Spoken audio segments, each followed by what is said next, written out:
சோட்டா பீமும் கிருஷ்ணனும் ஒன்னா சேர்ந்து கிர்மாடாவை அழிக்க போறாங்க.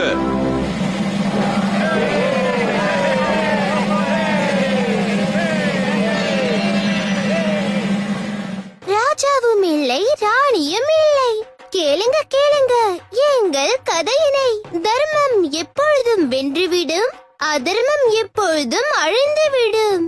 சோட்டா பீமும் கிருஷ்ணனும் சேர்ந்து கிர்மாடாவின் கதையை மொத்தமா முடிச்சாங்க.